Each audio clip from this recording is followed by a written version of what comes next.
అధ్యక్ష sir you have to come to our rescue అధ్యక్ష వి didn't say anything మరి ఇంకా కూడా ఏం మాట్లాడొద్దని మరి మంత్రి గారు కేటీఆర్ గారు ఈ విధమైన ఇబ్బంది పెట్టే కార్యక్రమం చేసే సభ్యులం మేము ఏం చేస్తాం అధ్యక్ష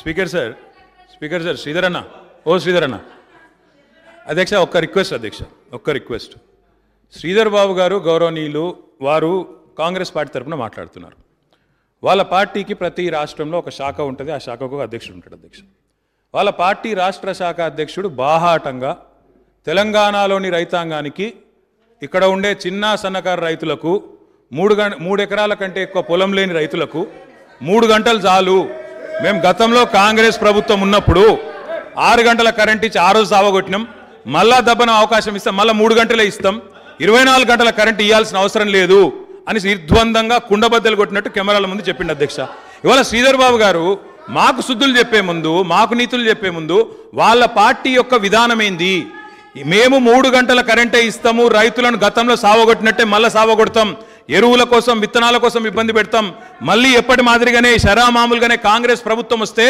అన్ని రకాలుగా రైతులను పీడించుకొని రాబందులాగా పిక్క తింటమే మా విధానం అని చెప్తాడా ధరని రద్దు చేస్తాం మళ్ళీ దళారీల ప్రభుత్వం తెస్తాం ఎప్పటికప్పుడు రైతులను గతంలో పిక్క తిన్నట్టే తింటామని చెప్తాడా వాళ్ళ అధ్యక్షుని మాటలను ఓన్ చేసుకుంటారా లేదా మా అధ్యక్షుడు చెప్పింది తప్పు అని రైతాంగానికి క్షమాపణ చెప్పి వస్తారా శ్రీధర్ బాబు గారు చెప్పాలి అని మాట్లాడుతుంది ఒక వ్యక్తిగా మాట్లాడడం లేదు ఒక పార్టీ ప్రతినిధిగా మీరు శాసనసభలో మాట్లాడుతున్నారు మీ పార్టీ అధ్యక్షుడు చెప్పిన మాట 3 గంటలు చాలు 3 ఎకరాలు ఉన్న రైతులకు 3 గంటలు చాలు అని చెప్పిన మాట ఏదైతుందో అప్పుడు ఒక పెద్ద ఆయన వ్యవసాయం దండుగా అన్నాడు సార్ ఈయనేమో ఉచిత కరెంటు దండుగా అంటున్నాడు వీళ్ళ పార్టీ అధ్యక్షుడు ప్రజలు అర్థం చేసుకోవాలి రైతులు వినాలి దయచేసి ఈ పార్టీ యొక్క డొల్లతనాన్ని వీళ్ళ విధానాన్ని ప్రజలు అర్థం చేసుకోవాలి శ్రీధర్ బాబు గారు కూడా సంజాయిషి ఇవ్వాలి వాళ్ళ పార్టీ తరపున మాట్లాడుతున్నప్పుడు మీ పార్టీ 3 గంటలన్న మాట ఉపసంహరించుకోండి తెలంగాణ రైతులు ఇప్పుడిప్పుడే బాగుపడుతున్నారు వాళ్ళ క్షమాపణ చెప్పండి ఖచ్చితంగా క్షమాపణ చెప్పి వారు మాట్లాడాలని డిమాండ్ చేస్తా ఉన్నా అధ్యక్ష శాసన సభాపతి గారు సమయం ఇవ్వమని దానిపైన చర్చ పెట్టమనండి ఆ చర్చలో మేమందరం భాగస్వాములమవుతాం మరి గౌరవ మంత్రి గారు అడిగిన ప్రతి ప్రశ్నకి తప్పకుండా జవాబు చెప్తాం ఈరోజు వరదలకు సంబంధించిన అంశం వచ్చినప్పుడు ప్రభుత్వం తరంగా సమాధానం లేనప్పుడు లేని అంశాన్ని ముందలు పెట్టే ప్రయత్నం చేస్తూ ఉన్నారు అధ్యక్ష ఈరోజు వరదల పరంగా నిజంగానే పరిష్కార మార్గం లేదు దీనిపైన చర్చ అంటే దానిపైనే చర్చ తీసుకుందాం కరెంటుకు సంబంధించిన అంశం చర్చ రానియండి లెజిస్లేటివ్ మంత్రి గారు మేము కూడా ప్రతిపాదన చేస్తూ ఉన్నాం అధ్యక్ష డెఫినెట్లీ కరెంటు పైన చర్చ తీసుకునే పెట్టండి కరెంటుకు సంబంధించిన అంశం విషయంలో తప్పకుండా కాంగ్రెస్ పార్టీ పక్షాన ఏ విధమైన నిర్ణయాలు మేము ప్రభుత్వంలో ఉన్నప్పుడు తీసుకున్నామో రాబోయే కాలంలో ఏ విధమైన నిర్ణయాలు చేయబోతామో కూడా గౌరవ మంత్రి గారి దృష్టికి తీసుకొస్తా ఉన్నాం చెప్పడం కూడా జరుగుతుందని మనవి చేస్తా ఉన్నాం అధ్యక్ష ఈరోజు వరదలకు సంబంధించిన అంశం అధ్యక్ష వరదలకు సంబంధించిన అంశం చెప్తాము అధ్యక్ష దాని మీద కూడా జవాబు చెప్తాము మీరు రండి డిఫరెంట్ ఫామ్ మీద గౌరవ స్పీకర్ గారు డెఫినెట్లీ అవకాశం వచ్చినప్పుడు డెఫినెట్లీ మాట్లాడటం జరుగుతుంది ఈరోజు నేను మరి నేను నేసి ఒక్క నిమిషం మాట్లాడగానే దాడి చేస్తూ ఉంటే ఎట్లా సార్ వీళ్ళు ఇప్పుడు వారు కూడా మినిస్టర్ గారు చెప్పింది కూడా మీ మీద ఆరోపణ కాదు అది వాస్తవాలు ప్రభుత్వం దృష్టి తీసుకురామని అడిగారు అంతే వారు వాస్తవాలు అంటే స్వీపింగ్ రిమార్క్స్ అధ్యక్ష వాస్తవాలు సార్ అధ్యక్ష సార్ మీరు కాంగ్రెస్ శాసనసభ పక్షానికి దీని మీద చర్చించడానికి అవకాశం ఇచ్చారు వరదల్లో నష్టపోయినటువంటి ప్రాంతాల్లో తిరిగి వచ్చిన తర్వాతనే మా గౌరవ సభ్యులు సభ దృష్టికి మీ దృష్టికి తీసుకొచ్చి వాళ్ళ సహాయ సహకారాలు ఏ రకంగా అందించాలనే దానిపైన వాళ్ళు మీ దృష్టికి తీసుకొని వస్తూ ఉన్నారు మాట్లాడలేకుండా మంత్రి గారు పదే లేచి వారు అనర్గళంగా వారికి కావాల్సిన ఉపన్యాసం చెప్పుకుంటూ అసలు సబ్జెక్ట్ వదిలిపెట్టి కరెంటు గురించి మాట్లాడుతూ ఉన్నారు కరెంటు గురించి కూడా మాట్లాడతాం అధ్యక్ష 3 గంటలని ఎవరు చెప్పలే మీకు ఉచిత కరెంటు గురించి మాట్లాడేది మేము అధ్యక్ష మేము కదా ఇచ్చింది పూర్తి స్థాయిలో పంటలు దెబ్బతిన్నాయి గతంలో పోలిస్తే ఈసారి పంటలకి పెద్ద ఎత్తున నష్టం వాటిల్లింది అధ్యక్ష మనం చూస్తూ ఉన్నాం ఈరోజు ప్రధానంగా ఉత్తర తెలంగాణ ప్రాంతానికి సంబంధించి ఉమ్మడి ఆదిలాబాద్ కానీ, ఉమ్మడి వరంగల్ జిల్లా కానీ, ఉమ్మడి కరీంనగర్ జిల్లాలో పెద్ద ఎత్తున నష్టం వాటిల్లింది. దాదాపు 50 మంది వరకు మరణించటం, దాంతోపాటు చాలామంది ఇళ్లలో నీళ్ళొచ్చి ఇండ్లు కూలి సర్వం వరదల్లో మునిగిపోయి నిరాశ్రులై కట్టుబట్టలు కూడా లేకుండా ఇబ్బంది పడ్డ ప్రజలకు సంబంధించిన అనేక అంశాలు మనం పేపర్లో చూసినాం. చాలామంది అధికారులు కూడా వారి దృష్టికి తీసుకురావటం జరిగింది ప్రత్యక్షం. ఈరోజు అధికారి లెక్కల ప్రకారమే మన రాష్ట్రంలో 3000 ఇండ్లు కూలిపోయినాయని అంచనా ఇచ్చారు. భూపాల్పల్లి జిల్లా కానీ, ములుగు, కొత్తగూడెం, వరంగల్, పెద్దపల్లి, ఖమ్మం, మంచిర్యాల జిల్లాలో అనేక గ్రామాలు ముంపుకు గురైనాయి అధ్యక్ష. పాక్షికంగా అయినాయి. మరి ఈరోజు భూపాల్పల్లి చూస్తే మరి మోరెంచపల్లి కానీ, కొండాయి గ్రామాలకు సంబంధించి పూర్తిగా ముంపుకు గురి కావటం మనం ప్రత్యక్షంగా చూసాం అధ్యక్ష. ఈరోజు మనము చూస్తూ ఉంటే రైతులకు సంబంధించి భారీ ఎత్తున నష్టం. చాలా పంట పొలాల్లో ఇసుక మేటలు పెద్ద ఎత్తున వచ్చి ఇబ్బందికరమైన పరిస్థితుల్లో ఈరోజు రైతు సోదరుడు ఇబ్బంది పడతా ఉన్నాడు అధ్యక్ష. మనము ఈరోజు చూస్తే వ్యవసాయ శాఖకు సంబంధించిన అంచనాల ప్రకారం మరి గౌరవ ముఖ్యమంత్రి గారు అదేవిధంగా రాష్ట్ర కేబినెట్ తీసుకున్న నిర్ణయం, గౌరవ మంత్రి కేటీఆర్ గారు పత్రికల ద్వారా 500 కోట్ల రూపాయలు సత్వర మరి పరిష్కారం గురించి ఇస్తామని చెప్పారు. ఒకసారి ఆలోచన చేస్తే అధ్యక్ష, 15 లక్షల ఎకరాలకి సగటున 10,000 రూపాయలు మనం ఇస్తే 1500 కోట్ల రూపాయలు కేవలం పంట పొలాలకు సంబంధించిన నష్టానికే ఇవ్వాల్సిన అవసరం ఏర్పడుతుంది రాష్ట్ర ప్రభుత్వానికి. కానీ 500 కోట్లు మీరు విడుదల చేస్తామని చెప్పారు. మరి దాన్ని మరొకసారి పరిశీలన చేయాల్సిందిగా, ఎందుకంటే 500 crores అనే సంబంధించి ఈరోజు కేవలం ఉదాహరణ తీసుకుంటే 15 లక్షల ఎకరాలకు సంబంధించి కానీ రోడ్లు, ఇటు పంచాయతీరాజ్ కానీ, అటు ఆర్ఎన్బి కానీ స్పీకర్ సార్, ఇప్పుడు శ్రీధర్ బాబు గారు బాగా చదువుకున్న వ్యక్తి, మంత్రిగా పనిచేసిన వ్యక్తి, విశేషమైన అనుభవం కలిగిన వ్యక్తి, చాలా చక్కగా సంస్కారవంతంగా మాట్లాడే వ్యక్తి. కానీ మాట్లాడేటప్పుడు సత్యదూరమైన విషయాలు మాట్లాడడం కరెక్ట్ కాదు. ఇవాళ వారు వర్షాలు పడ్డాయి నిజమే, నిజానికి సంతోషపడాలి. ఎందుకంటే మాన్సూన్ ఈసారి లేట్గా వచ్చింది, 1 month లేట్గా వచ్చింది. తర్వాత ఇప్పుడు వర్షాలు కుంభవృష్టిగా ఒకటేసారి జూలై 18 నుంచి 28 వరకు విస్తృతంగా పడ్డాయి.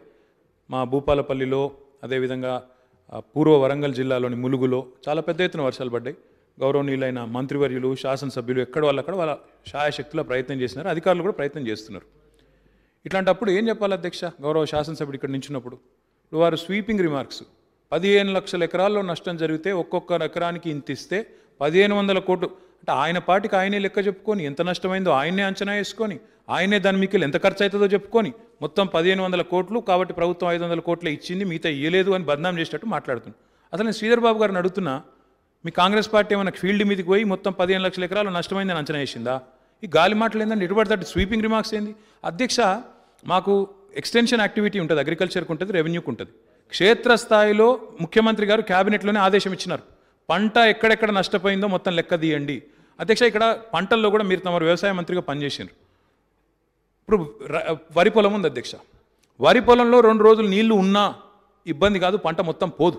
తాత్కాలికంగా నీళ్ళు వచ్చి కొంత ఇబ్బంది అయినా నష్టం జరగదు. సోయానో కాటనో అయితే నష్టం జరుగుతుంది. ఇది ఏది అసెస్మెంట్ లేకుండా స్వీపింగ్ రిమార్క్స్ చేస్తూ ప్రభుత్వాన్ని బద్నాం చేయడం ఏకైక లక్ష్యం. అధ్యక్ష, వీళ్ళకి ఏమైందంటే అధ్యక్ష, నిన్నగాక మొన్న ముఖ్యమంత్రి గారు రుణమాఫీ అనౌన్స్ చేయగానే వాళ్ళ ఫ్యూజులు ఎగిరిపోయినాయి, కాంగ్రెస్ పార్టీ ఫ్యూజులు ఎగిరిపోయినాయి. ఇక దాంతో ఏదో ఒకటి బద్నాం చేయాలి, ఏదో ఒకటి బట్టగాల్చి మీద వేయాలనే ఒక అనవసరపు ప్రయత్నం తప్ప ఇంకోటి కాదు. నేను శ్రీధర్ బాబు గారిని అడుగుతున్న సూటిగా, అయ్యా మీరు నిజంగా 15 లక్షల ఎకరాలు అంటున్నారు, ఏ జిల్లాలో ఎంతనో మీకు లెక్క ఉందా? ఉంటే దయచేసి మా మినిస్టర్ గారు సమాధానం చెప్తారు. మీరు పూర్తి స్థాయి హేతుబద్ధంగా ఆధార సహితంగా చెప్పండి. స్వీపింగ్ రిమార్క్స్ వద్దు, జనరలైజేషన్ వద్దు. రైతులు మొత్తం చూస్తున్నారు ఎవరు రైతు ఫ్రెండ్లీ ప్రభుత్వం, ఎవరు రైతులను రాబందుల మాదిరిగా కాల్చుకొని తిన్నారు. ఏ పార్టీ ఈరోజు 3 గంటల కరెంట్ ఇస్తా అంటుంది, ఏ పార్టీ 24 గంటల కరెంట్ ఇస్తుంది దేశం మొత్తానికి తెలుసు. అమెరికా ఓంగనే ఇవాళ కొత్త కొత్త ఆలోచనలు వస్తున్నాయి అధ్యక్ష. అమెరికా ఓంగనే మనసులోని మాటలు తన్నుకొని వస్తున్నాయి. తెలంగాణలో సన్నకారు రైతులు ఉంటారు, 90% మంది చిన్న సన్నకారు రైతులు. గీళ్ళకు 3 గంటలు చాలు, 3 గంటల కంటే ఎందుకు ఎక్కువ అని వాళ్ళ అధ్యక్షుడు మాట్లాడతారు. అధ్యక్ష వీళ్ళు వచ్చి మాకు రైతుల గురించి వీళ్ళు శుద్ధులు చెప్పాలి, మేము వినాలి. అధ్యక్ష 2 సార్లు రుణమాఫీ చేసిన ముఖ్యమంత్రి రైతు బంధు ప్రవేశపెట్టి 73,000 కోట్లు ఇవాళ రైతుల ఖాతాల్లో వేసిన ముఖ్యమంత్రి కేసీఆర్. రైతు బీమా ప్రపంచంలో ఎక్కడ ఉందా అధ్యక్ష? 50 ఏళ్లలో వీళ్ళు ఎన్నడన్నా ఒక్కరోజు 6 గంటల కంటే ఎక్కువ కరెంట్ ఇచ్చినారు వీళ్ళు. ఇలా వీళ్ళు వచ్చి ఇక్కడ నిలబడి మాకు రైతులకు వీళ్ళు వకాలు తప్పించుకొని మాట్లాడితే మేము వినాలా sir? Don't pass sweeping generalisation. Sridhar Babu garu శాస్త్రీయంగా లెక్కుంటే లెక్కుందని చెప్పండి, లేకపోతే లేదని ఒప్పుకోండి తప్ప ఇది మంచిది కాదు అధ్యక్ష. ఈ రకమైన దుష్ప్రచారం మంచిది కాదు. I request the honourable member మాట్లాడేటప్పుడు శ్రీధర్ బాబు గారు మీకంటే గట్టిగా, మీకంటే ఎక్కువగా, మీకంటే పూర్తి స్థాయి ఆధారాలతో మాట్లాడే సత్తా ప్రభుత్వానికి ఉంది. డోంట్ మేక్ స్వీపింగ్ జనరలైజేషన్స్, అనవసర ప్రయత్నం చేయకండి. నేను చాలా గౌరవంగా ప్రభుత్వాన్ని వీళ్ళ సంబంధించినటువంటి అంశాన్ని మీ దృష్టి తీసుకొచ్చి అమలు చేయమని అడిగాను. నేను ఎక్కడ ముసలి కన్నీళ్ళు గార్చలే. అరే మేము చెప్పే ప్రతిదానికి ఏదో ప్రిఫిక్స్ యాడ్ చేసి మాట్లాడు, ఇది ఎక్కడ భాష అండి? మీరు ఎందుకు ఎట్లా తయారయ్యారు? మీరు ఎట్లా తయారయ్యారండి? మీరు గౌరవ మంత్రి, నేను చెప్పిన అంశము సరైనదా కాదా ఆలోచన చేసి చేస్తామని చెప్పండి, లేకపోతే మేము చేయలేము, మా వల్ల కాదంటే మేమే చేస్తాం 3 నెలలు వచ్చిన తర్వాత. అంతేగాని చెప్పిన ప్రతిదానికి ముసలి కన్నీళ్ళు ఏందా భాష? No, I didn't expect from you at least.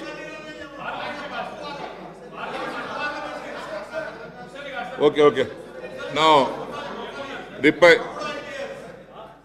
reply by the Honorable Minister on short discussion, measures taken by the government for providing infrastructure facilities and also Palle Pragati, Patana Pragati in the state outcome is over. Now, government bills, LA Bill number 6 of 2023.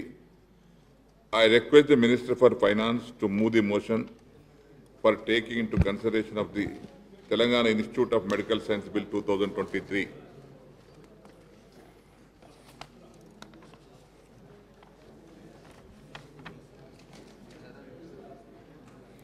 Speaker sir, I beg to move for taking into consideration of the Telangana Institute of Medical Sciences Bill 2023. Motion moved. I request the Minister for Finance to explain the aims and objects and salient features of the bill. Speaker sir, గౌరవ ముఖ్యమంత్రి వర్యులు కేసీఆర్ గారు జిల్లాలోని ఆసుపత్రులలో చికిత్స పొందిన తర్వాత ఎవరైనా సూపర్ స్పెషాలిటీ వైద్య సేవలు కావాలంటే ఉన్న ఒక్క నిమ్స్కో లేదా ప్రైవేట్ హాస్పిటల్స్కి పోవాల్సినటువంటి పరిస్థితి వస్తూ ఉంది. అందుకే హైదరాబాద్ నలుదిక్కుల 4 టిమ్స్ ఆసుపత్రులను ఏర్పాటు చేయాలి, మొత్తంగా రాష్ట్రంలో 10,000 సూపర్ స్పెషాలిటీ పడకలను అందుబాటులోకి తేవాలని చెప్పి ప్రభుత్వం నిర్ణయించారు. అయితే ఈ నిమ్స్ తరహాలో all India institute of medical sciences తరహాలోనే టిమ్స్ను కూడా స్వయం ప్రతిపత్తి కలిగినటువంటి సంస్థలుగా చేయడం ద్వారా మరి మెరుగైనటువంటి సేవలు అందించాలన్నది ప్రభుత్వం యొక్క ఉద్దేశం అధ్యక్ష. ఈ టిమ్స్ ఆసుపత్రులు ప్రపంచ స్థాయి వైద్య విజ్ఞాన సంస్థలుగా ఏర్పాటై ప్రజలకు అత్యాధునిక వైద్యం మరియు వైద్య విద్యార్థులకు శిక్షణ అందించాలన్నది ప్రభుత్వం యొక్క సంకల్పం అధ్యక్ష. ఈ ప్రణాళికలో భాగంగా ఏర్పడుతున్న ఈ టిమ్స్ ఆసుపత్రులు AIIMS, PGI Chandigarh, IIM, IIT లాగా స్వయం ప్రతిపత్తి ఇవ్వడానికి ఈ టిమ్స్ యాక్ట్ను చట్టసభల్లో ఆమోదం కోసం ప్రవేశపెట్టడం జరిగింది అధ్యక్ష. అటానమస్ సంస్థ కావడం వల్ల త్వరితగతిన నిర్ణయాలు తీసుకునేటువంటి అవకాశం ఉంటుంది. ఎలాగైతే నిమ్స్కు స్వయంగా ముఖ్యమంత్రి గారే అధ్యక్షుడిగా ఉంటారో ఈ టిమ్స్కు కూడా ముఖ్యమంత్రి గారి అధ్యక్షతనే మరి బాడీని ఏర్పాటు చేసుకోవడం జరుగుతుంది అధ్యక్ష. ఈ టిమ్స్లో అధ్యక్ష ఒక్కొక్క ఆసుపత్రి 1000 పడకల ఆసుపత్రిని మనం ఏర్పాటు చేసుకోవడం జరుగుతుంది. ఇందులో 16 స్పెషాలిటీ, 15 సూపర్ స్పెషాలిటీలలో మనం ప్రజలకు వైద్య సేవలు అందించడం జరుగుతుంది. ఈ సూపర్ స్పెషాలిటీల్లో నర్సింగ్, పారామెడికల్ కోర్సెస్ కూడా మనం ప్రారంభించుకుంటాం అధ్యక్ష. మొత్తంగా 30 డిపార్ట్మెంట్లు గుండె, కిడ్నీ, లివర్, మెదడు, ఊపిరితిత్తులు, cancer, trauma, endocrinology, allergy rheumatology తదితర వ్యాధులన్నిటికీ కూడా ఇక్కడ ప్రజలకు వైద్యం అందిస్తారు అధ్యక్ష. దాదాపు 200 మంది ఫ్యాకల్టీ, 500 మంది వరకు రెసిడెంట్ డాక్టర్లు, 26 ఆపరేషన్ థియేటర్లు, క్యాథ్ ల్యాబ్, కిడ్నీ డయాలసిస్ సేవలు, క్యాన్సర్, రేడియేషన్, కీమోథెరపీ సేవలు, సిటీ స్కాన్, ఎంఆర్ఐ సేవలు, ఈ రకంగా అన్ని రకాల సేవలు కూడా ఈ టిమ్స్ ఆసుపత్రుల్లో ఉంటాయి. ఒక్కొక్క టిమ్స్ ఆసుపత్రి 1000 పడకలు ఆక్సిజన్ సౌకర్యంతో ఉంటాయి. ఇందులో 300 పడకలు ఐసీయూ పడకలు ఉండే విధంగా, రెసిడెంట్ డాక్టర్లకు క్వార్టర్లు కూడా ఉండే విధంగా ఈ టిమ్స్ను ప్రభుత్వం నిర్మిస్తూ ఉంది అధ్యక్ష. అయితే ఈ టిమ్స్ అనేది మరి ఒక అద్భుతంగా ఒక నిమ్స్ తరహాలో, ఎయిమ్స్ తరహాలో పనిచేయాలనే ఉద్దేశంతో స్వయం ప్రతిపత్తి కలిగిన సంస్థలుగా ఒక్కొక్క టిమ్స్కు ఒక డైరెక్టర్ ఉండి స్వయం నిర్ణయాధికారం ఉండే విధంగా ఈ చట్టాన్ని మరి సభ ముందు ఉంచడం జరిగింది అధ్యక్ష.